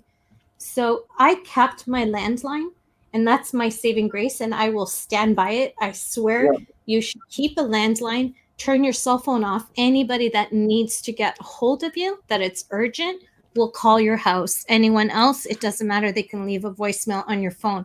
You need to disconnect. It's going to change your life. Well, you need to connect to the right things. Yeah. Right. Let's say a 9-year-old girl gets a cell phone. Okay. Yeah, not in my house. Okay. Yeah. 9-year-old girl gets a cell phone, turns it on every day, puts it in her pocket, takes it everywhere she goes. GPS. And does this for 10, 15 years. By the time she's 24, she gets married, can't have children. Yeah. You know why? Well, it's the signals. It's radio frequency from the cell phone is frying her genitals. Yeah, a lot of things, even with like, I know I had a bad habit when the phones were small where I would just put it, in my shirt, kind of thing. And I remember somebody saying to me, you can get breast cancer. I'm like, what? And I stopped, but I've never been one to be attached to my cell phone. So I'm a little bit different that way, because when you work from home, you don't really need it as much. Yeah. But when I go out, I never take my cell phone with me. there is a great meme that I actually saved, and it's a photograph of a wired telephone, an old rotary wired telephone, and it said, when these were wired to the walls, we were free. Exactly. Now we're attached to these phones. And that's exactly what that conspiracy is, right? That they want you to be disconnected, so you can't feel any remorse, or because when you're here, it's easy to insult and offend. Exactly. It really is. Yeah. That's why, I like talking on Skype or video chat or Zoom, things like that, because I can see you and I can hear you and I can see your facial expressions. But a text message or an email, Very impersonal. that's not real life to me. No. It doesn't mean anything to me. No. So you say you don't take it out with you. I don't. Well, I do take it once. If I go to the dentist, Right. I take it with me to the dentist. Save me. That's it. I like the dentist's office. Yeah. Right. I need to use it when I go to the dentist, but that's the only time I ever take it with me. Right. Mhm. Right. I've read so many things and saw so many videos on how smartphones especially can affect, and there's so many damaging things from it, and you're paying for it. Big. Yeah. Big. Stay So wired to whatever you can. That's you're all I'm saying. basically off the grid. No, I'm not off the grid. You're not off the grid. No, I'm not off the grid. But you're off the radar, so to sort speak. of, as much as I can possibly be. Right. I try to disconnect myself from all this electronic stuff. Right. Because at the same time, I love it because I can go on the internet and I can be interviewed or I can make videos. I mean, do all kinds of things with technology. It's just that, we have to figure out how to create technology which is non-damaging. Right. I know. I remember when I first got my books in here. And I thought, oh, I'm being really smart with this because I've got my books in here. And then I missed the smell of the paper. I missed the interaction with physically holding that book. And I realized that all this is coming off into my face, and I started to get a little frightened by it. I'm not saying that a cell phone will give you cancer, but I'm not saying that it doesn't. No. It's just too scary. Everything comes with a price.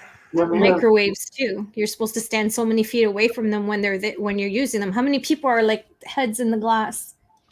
Is it bubbling? Is it boiling? Is it bubbling? Is it boiling? And I don't think it's a good thing, but I stay away from the microwave section in Walmart.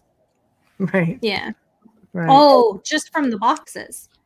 Well, I don't like being exposed to radiation of any kind. Yeah, I don't eat anything that comes out of there.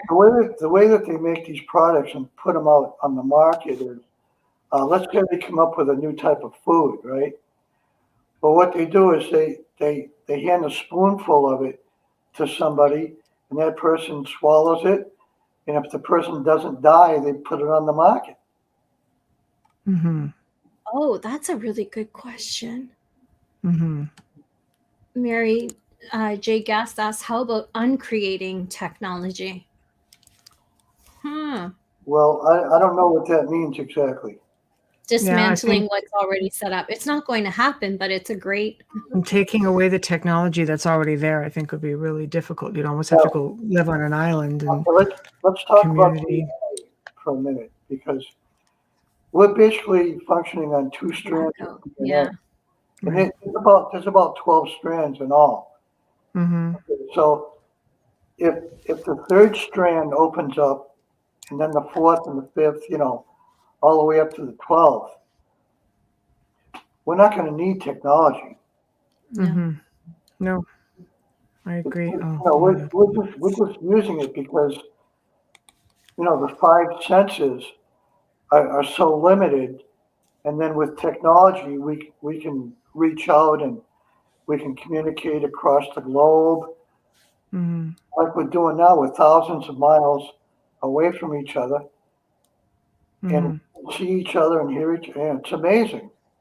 Mm-hmm. But when the junk DNA wakes up, none of this stuff is going to be needed. Right. Right. And when do we anticipate that happening? For some, it's already happened. Yes. There are some children in China that are being held in quarantine by the Chinese government because their junk DNA woke up.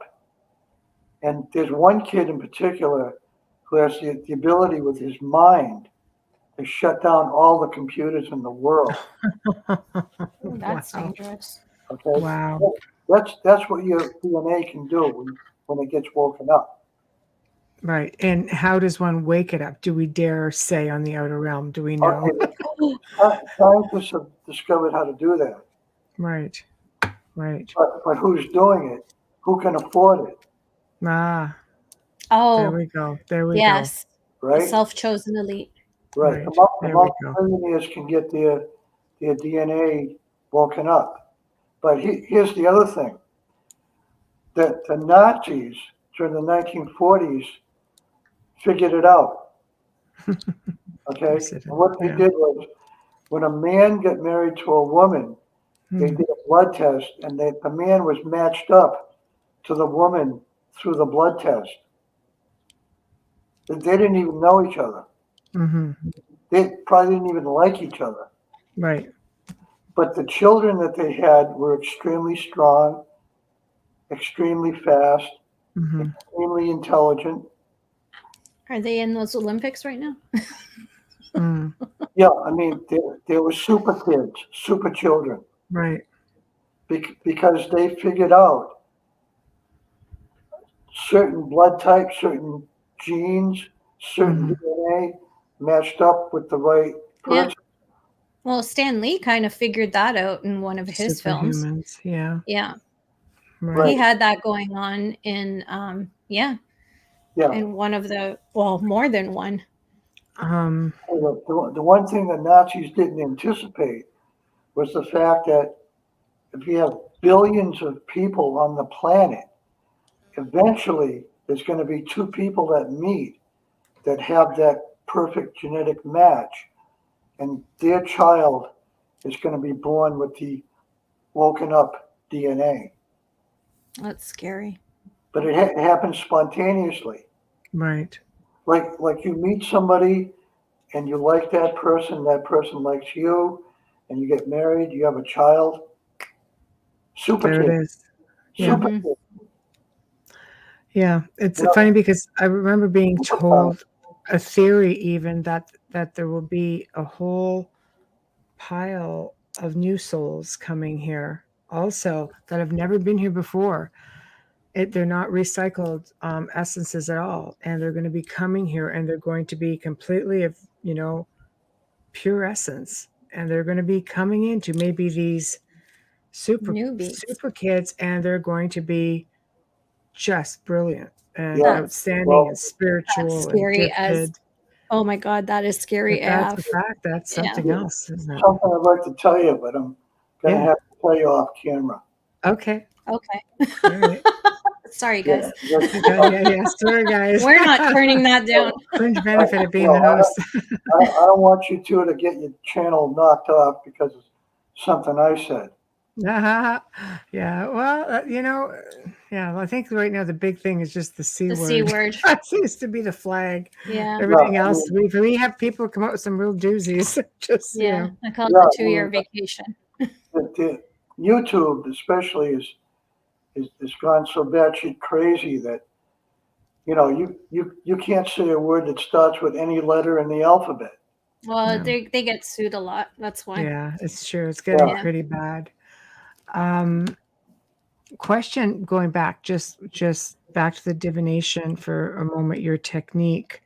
You can read people basically by, whatever letters they come out with, but you can actually use your technique to decipher, let's say, book codes, etc., Bible codes, maybe.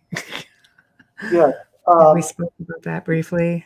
Some of these, let me explain it this way. Okay.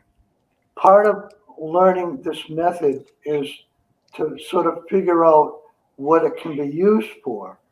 Right. Okay. Now, I found that it's really good for locating missing people. Ah, okay. Okay, so what happened was I saw this poster of a missing girl. Okay. So I was just kind of starting out. So I pulled down the poster, I took it home. I sort of focused on her picture and her name. And then I asked the oracle, where is this girl? And I got the name of the street, the town, the fact that she was with her boyfriend, and then Mm, leaving for Texas the next week. Okay. wow. Wow. I get on the supermarket, and there's her family putting up more posters on the telephone pole. Right. Okay, so I walk up to him and I say, I know where she is. I know what she's doing. Mm-hmm. I know what street she's on, what town she's in, and her and her boyfriend are leaving for Texas next That's a week. big chance that you Okay, took. so you know what happened? They all just stood there staring at me, and then they turned around and walked away. Hmm. Sometimes when you give that kind of information to a family, they don't know what to do with it because it's not what they expect. They expect to get hard information from police officers or, you know, Oh, let me tell you what people who happened. have seen her. I know because I've worked in missing. It's a tough one to be on that end of where you were, even though you were chosen to give that. Okay, let me tell you what happened when I took the same reading and brought it to the police. Crumbled it up, threw it in the trash. Mm. Yeah. Well, you're lucky they didn't make you a suspect because that's the next thing that happens when you go to the police. Yeah, You that's become a part, suspect if you have way too much information that's not out there. that's part of why I don't do it. Well, what you need if you ever want to do it is you need a connection with law enforcement that stays anonymous. You stay anonymous and you work with them, and it has to be confidential and it has to be just between the two of you. And you have a lot to give if you do get that opportunity. I think it's fantastic. Yeah, so what I was trying to get at here is if somebody's learning this dice method, um, like a lot of people think that you can use it to like win the lottery. Yeah. Now, if that were possible, somebody would have to focus their attention and have a tremendous amount of determination and do a reading like every single day for months at a time until they could start getting some kind of a focus on the numbers. Right. Okay. But, like I got an email one time from some 16-year-old kid from California saying, hey, how about if you send me the numbers to the lottery? Doesn't work like that. You're 16, can't even play. So, Yeah. I wrote him back this really nasty email saying, you're an idiot. You don't know what you're doing. And he wrote back and he was just happy as hell that he aggravated me. He got me irritated. Right. Yeah. He was like glowing, There's Right. there's that saying, with great gifts comes greater responsibility. right. But Yeah. not for a 16-year-old. No, I mean for us, like people often ask the silly question of the lottery numbers, and they don't realize the responsibility and what happens with something like that. Yeah. You know. It took me 3 years to learn how to do the dice method because, I didn't have a mentor. Mm-hmm. There was nobody there. Yeah. Mhm. Okay. So, I asked every stupid question you can think of, Right. about meeting the girl, about winning on a scratch ticket, every question I could think of, because I was testing the system. Mm. So one day I asked the question, am I going to win on a scratch ticket tomorrow, which is like a Wednesday? And the word hex came up. So I thought, well, hex isn't good. That means No. I'm not going to win on this ticket. Hmm. Okay. So the next day, which is a Wednesday, I went and bought a ticket, and it was a loser. And I was just happy as can be that it was a loser because the reading said it was going to be a loser. Right. It was a Right. validation. Right. Yeah. But what I'm saying is I never continued with the idea of trying to get the numbers for the lottery, Hmm. which is possible with remote viewing. Right. Right. The remote viewers can actually do it. Hmm. Okay. But here's the other thing. You can do remote viewing with the dice method. Hmm. You can ask a question to the oracle. What is the remote viewer seeing?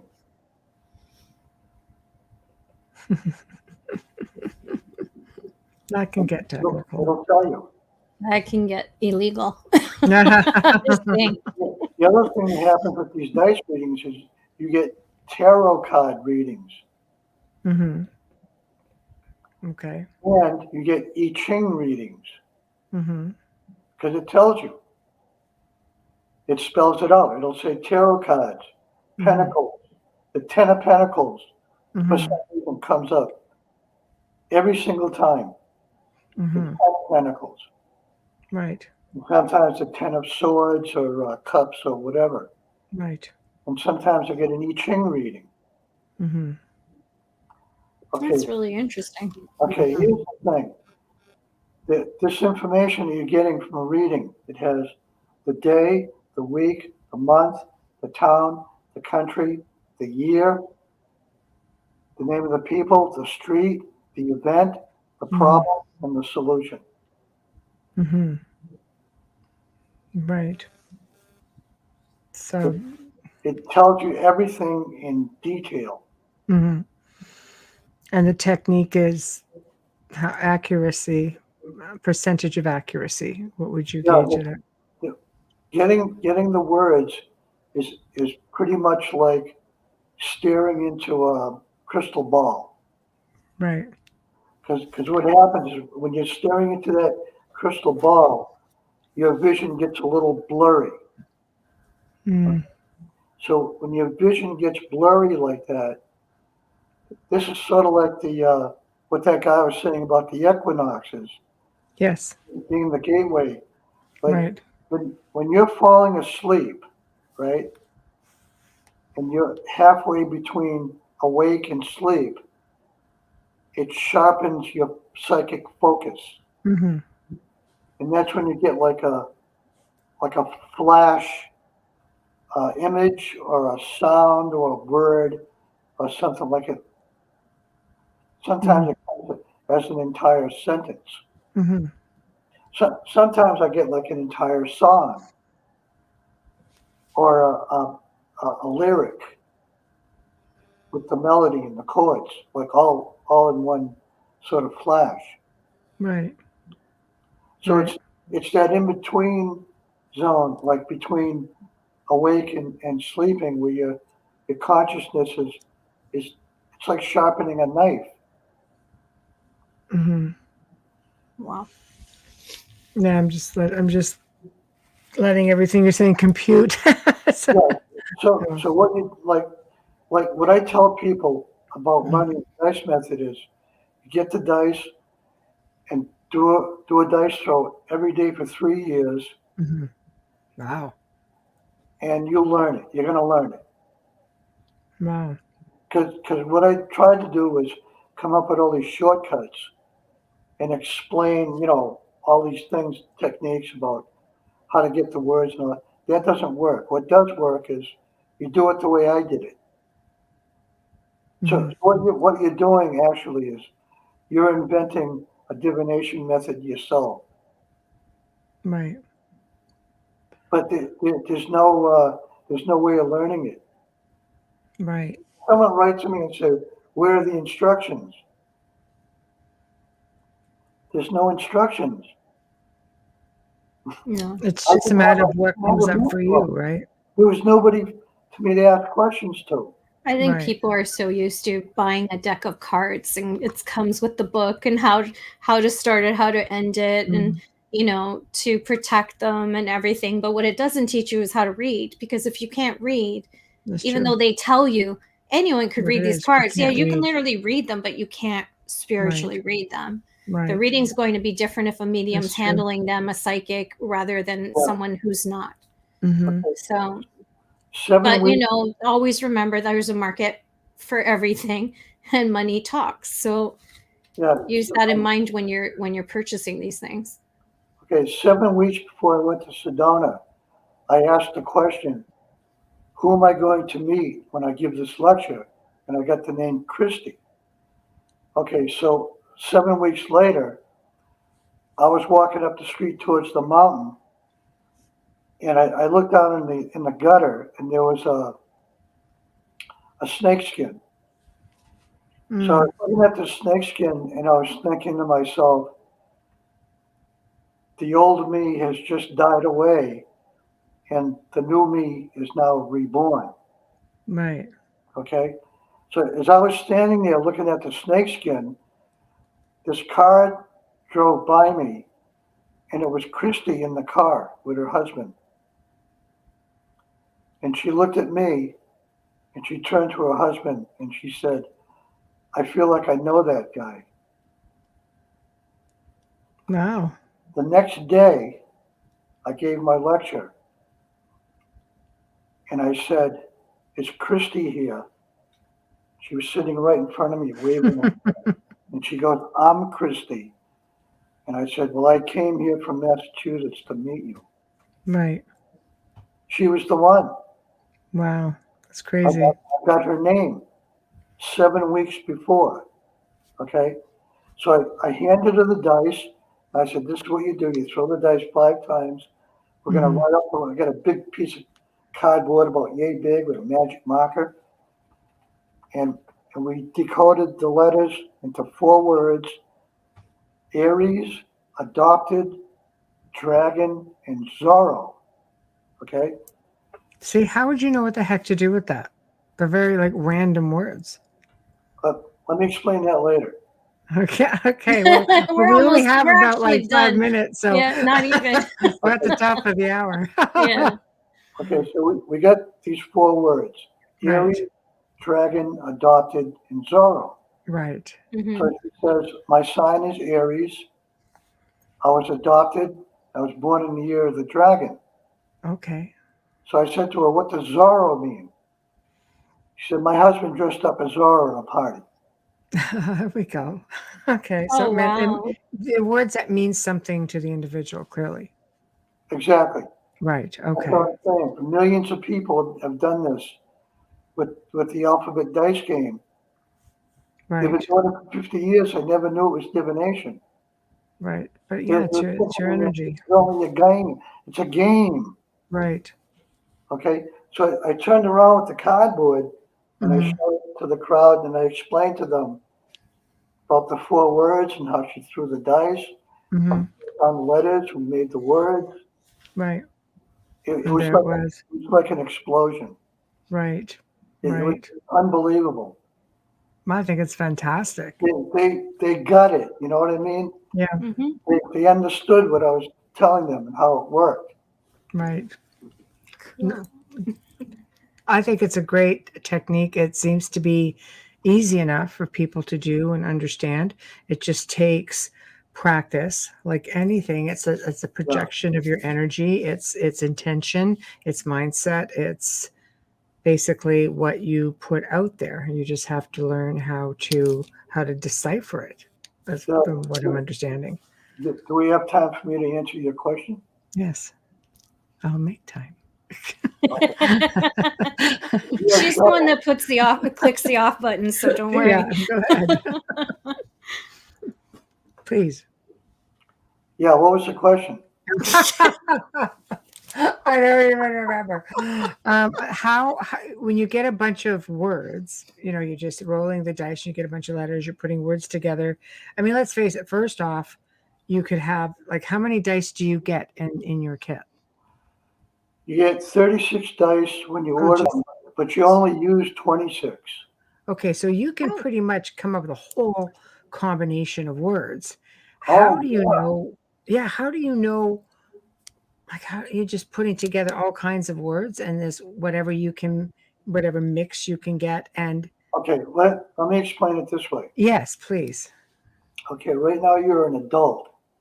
Okay, Sometimes. I try. but when you probably don't, when you were so young, Mhm. just learning how to like talk and put words together like in your mind Yes. as a Right. 2-year-old, you would have to think about it and get a couple of words and try to put them into a sentence. Right. Okay, you don't do that now. Hmm. You don't do that because you've done it so many times. Lightning fast. Right. You come up with a sentence. Right.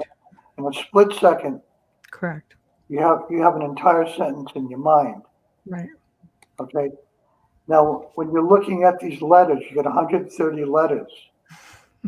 It's where the letters are next to each other. Like it might go like this. It might be L-shaped. It might be half a circle. It might be up and down. It might be left and right. Hmm. It's fluid. And in other words, like tarot cards is not fluid. It's fixed. Each card in the tarot means something. Right. Okay. But a single letter doesn't mean anything. Right. So the whole system is fluid because you're holding the dice, you're letting them go. Hmm. Then you have all these letters. It's all fluid. Right. Because it's fluid, you can get 50 words. Hmm. And then it's just a matter of how you put the words together and what they mean to you, or because it's your energy, right? Right. That's right. Okay, so let me ask you this. How do you put words together in your mind? Very carefully. You Sometimes I understand. don't, It just you don't, happens. you It just don't even, happens. you don't think about how you put words together Correct. in your mind. It's just Right. lightning fast Right. Correct. because you've done it a million times. Yeah. No, exactly. Okay, so now you're looking at 130 letters Right. and you're starting to, in the beginning, you're going to see 3-letter words, 4-letter words, 5, 6, maybe, a Hmm. 7. All the basic, the, and, but, home, Hmm. all of these simple 4-letter words, 5-letter words, all the simple stuff when you first start doing it. Hmm. But the way I do it now is I can look at 130 letters and I can come up with an entire sentence in about 5 seconds. Right. I've done it so many times. And but again, how do you know that it pertains exactly to? I mean, I only say that because, working in my field in the paranormal, things are very subjective, pareidolia, things like that. We can see things that aren't really there. We can hear things that aren't really, we just assume that, let's say that recording said this, and it could be something entirely different. So I'm just playing devil's advocate for a moment. So how do you know you've got the letter or the words in the proper context? You get the dice and do a dice throw every day for 1,000 days. Right. And then you pick it up. Right. Yeah, Right. because nobody can teach you this. There's no Right. instructions. Right. I didn't have a teacher. Yeah. No, I like it. What I was observing was all of these sort of Hmm. stupid thoughts that everybody has every day of the week, Yes. and I was Right. trying to maneuver my way through all Hmm. of the daily thoughts that I have I've had all my life. Right. I'm trying to find that in between sort of spectrum, Mm-hmm. my thoughts and my feelings, and try and develop some kind of a way to find Mm-hmm. out, hack into the Akashic records. Right. Right. And you seem to have found the way I because did. you've got multitudes of validations from Oh, people, which I've yeah. got 100 stories I could tell you. Right. We'll have to save it for another show. Okay.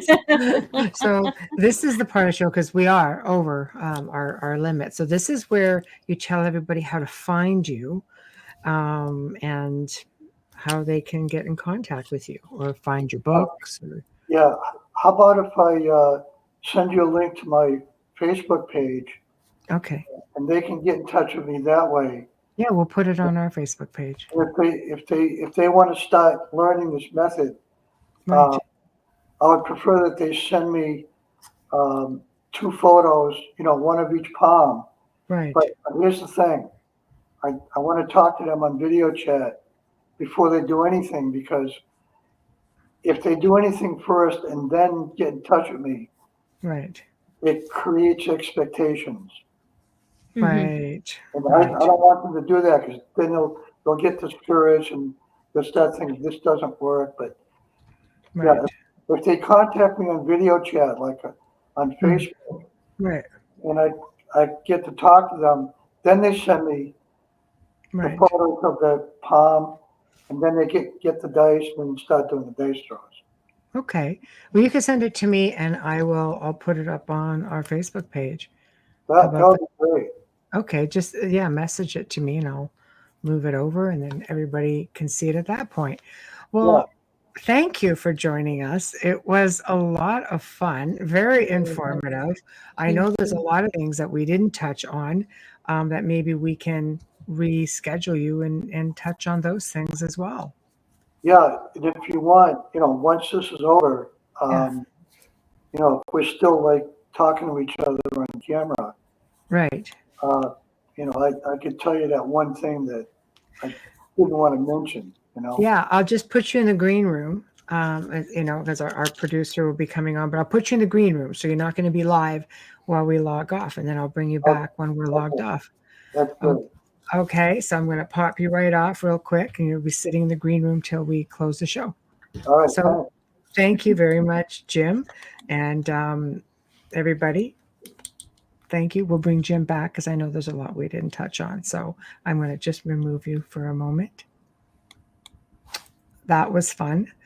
My gosh, but we have come to the end already of another amazing segment of the Outer Realm that was super informative. My gosh. And we definitely need to do more because there's definitely stuff that we did not pop you right off. Never mind, Joe. We're not going to go there. It would be you would say it anyway. So big thank you to everybody in chat tonight. Honestly, you guys always make it that much more fun. Big thank you to Jim Girouard, who is just amazing, just insightful and a lot of fun. And huge thank you to Folgers Coffee for sponsoring us tonight and every night. Another huge thank you to Dr. Snick, aka Justin Snicker, for providing us with your music and your voice for the intro and outro. And from what I understand, the membership page is now active. So get on over to UFO Paranormal Radio on YouTube and get yourselves a membership. We are now up and running, and I'm seeing on the soundboard here that people are getting their memberships. So you guys will be made privy to some of the more exclusive stuff. So just go out and do it. And if you need to contact us, please go to the outer realm contact at gmail.com. Whether you want to be on a show, see a guest on the show, see a specific topic, whatever the case may be. It does take me a little bit of time to get to because I do get a lot of emails, nothing like social media. So I will definitely get back to you. Again, the outer realm contact at gmail.com. Find us at Facebook, also the outer realm with myself and Amelia, and show us some love, like us up. Tomorrow night, please tune in as we welcome, for the very first time, a real sweetie, Nicole Antoinette. She is an angel communicator, psychic mentor, and the owner and force behind Guiding Echoes.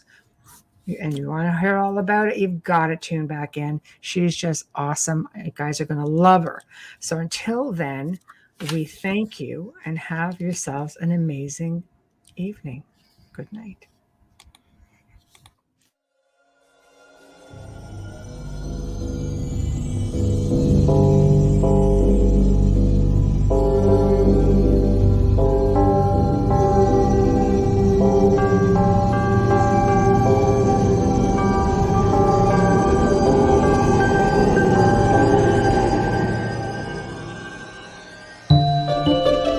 You have been listening to The Outer Realm with Michelle DeRoche and Amelia Pisano, airing live every Wednesday and Thursday evening, 9 to 11 p.m. Eastern, 8 to 10 p.m. Central, on the United Public Radio Network, 105.3 FM in New Orleans.